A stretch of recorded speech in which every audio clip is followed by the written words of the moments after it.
خراب ہو جاتی ہے، کوڑی کے مور رہ جاتی ہے، جیسے گھڑی، کمپیوٹر وغیرہ۔ اس لیے وہ اس مشین کے استعمال کرنے کے لیے ایک کتابچہ ساتھ دیتا ہے تاکہ اسے رہنمائی حاصل کی جائے۔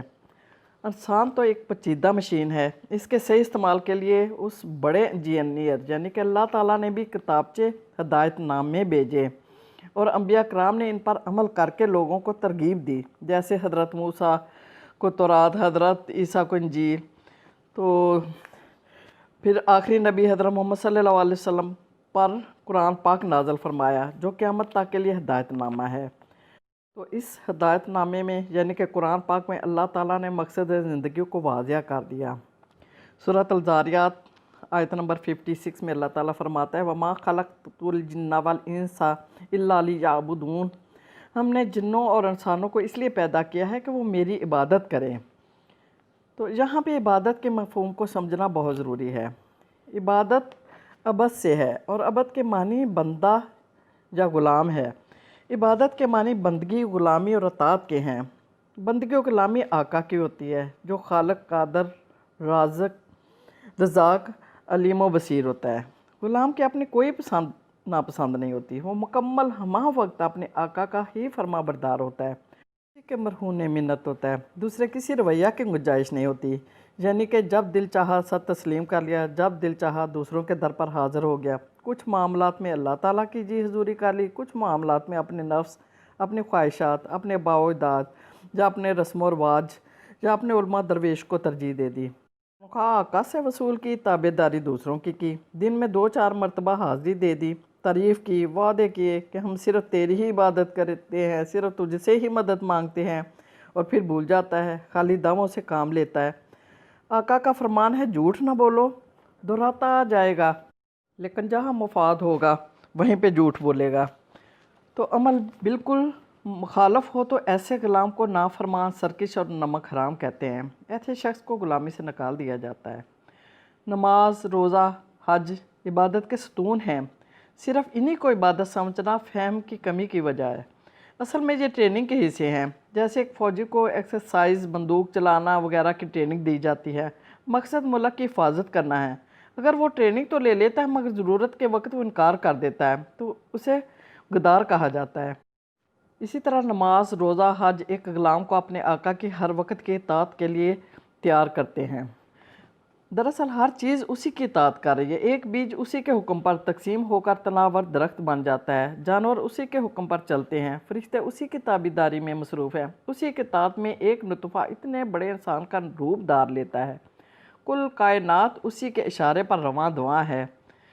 یہ وہ عبادت ہے جو ہر وقت جاری ساری رہتی ہے، اس میں ہمارا کوئی عمل دخل نہیں ہے، ہم صرف اسی کی دی ہوئی توفیق سے ظاہری اسباب مہیا کرتے ہیں۔ انسان کو اللہ تعالیٰ نے کچھ اختیار دیا ہے جس میں انسان بہت بڑی بڑی ڈنڈی مار جاتا ہے۔ قرآن پاک میں زندگی کے مقصد کا ایک اور پہلو نمایاں ہوتا ہے۔ اللہ تعالیٰ کا فرمان ہے سورۃ ملک آیت نمبر 2، الذی خلق الموت والحیات لیبلوکم ایکم احسن عملا، وہ ذات جس نے موت اور زندگی دی تاکہ تمہاری آزمائش کرے کہ تم میں کون اچھے عمل کرنے والا ہے۔ دراصل اللہ تعالیٰ نے انسان کو پیدا کیا اور اسے نیکی و بدی الہام کر دی، اور اللہ تعالیٰ نے قرآن کے ذریعے نیک و بدی کی رستہ کی پہچان بھی کرا دی، دشمن سے بھی آگاہی دے دی، یعنی کہ شیطان تمہارا کھلا دشمن ہے۔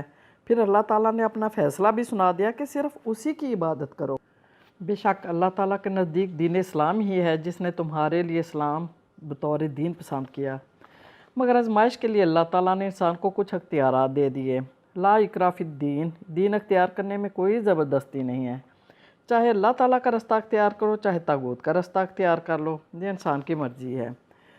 تو جب تم نے فیصلہ کر لیا دین اسلام میں داخل ہونے کا اور لا الہ الا اللہ کا اقرار کر لیا تو پھر اللہ تعالیٰ کا حکم ہے کہ ادخلوا فی السلم کافہ، سورۃ البقرہ کی آیت نمبر 208، یعنی کہ اسلام میں پورے کے پورے داخل ہو جاؤ۔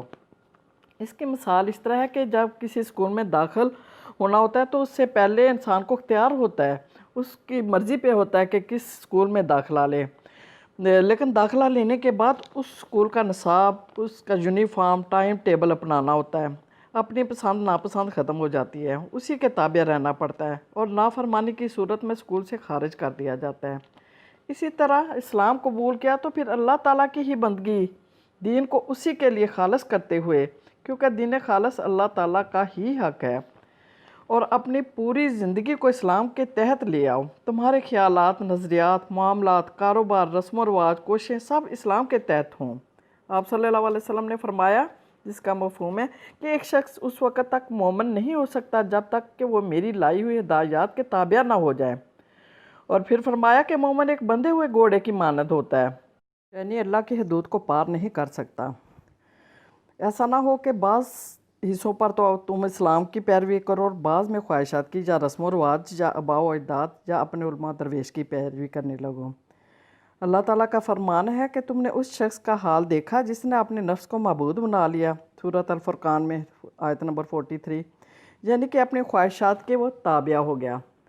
اور سورۃ توبہ میں اللہ تعالیٰ فرماتا ہے کہ انہوں نے اللہ کو چھوڑ کر اپنے علماء و درویش کو اپنا رب بنا لیا، یعنی کہ اللہ تعالیٰ اور اس کے رسول صلی اللہ علیہ وسلم کے طریقوں کو چھوڑ کر اپنے عالموں اور بزرگوں کے بنائے ہوئے طریقوں پر چلنا شروع کر دیا۔ تو ایسے لوگ مقصد زندگی سے ہٹ جاتے ہیں جو دنیا اور آخرت کی ناکامی مول لیتے ہیں، اور ایسے لوگوں کا ٹھکانہ جو ہے وہ جہنم ہوگا۔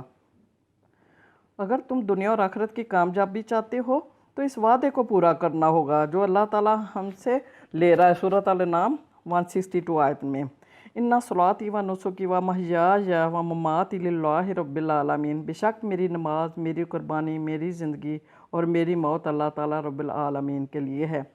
یہی مقصد زندگی ہے۔ دعا ہے کہ اللہ تعالیٰ ہمیں زندگی کے مقصد کا صحیح فہم عطا فرمائے اور اس پر عمل کرنے کی توفیق دے، ہم سے راضی ہو جائے اور ہمیں جنت کا حقدار ٹھہرائے۔ آمین آمین آمین۔